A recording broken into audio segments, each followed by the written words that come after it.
বেচারা যখনই পাপা আসার সময় হয় তখন এরকম দরজার কাছে শুয়ে থাকে। কি হয়েছে, এখনো আসেনি পাপা?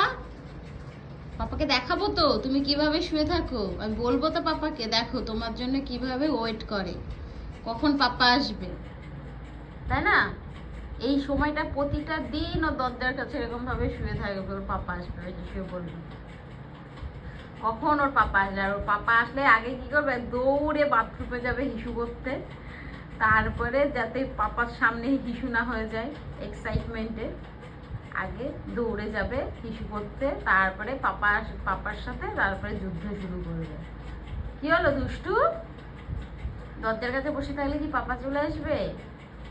ও ঠিক এই টাইমটাতে আসে। দেখো এখন 9টা বাজে, কোথায় গেল? এই যে এখনো ওনার পাপা আসেনি। কখন আসবে বাবা? কোথায় পাপা? পাপা আসেনি এখনো মা?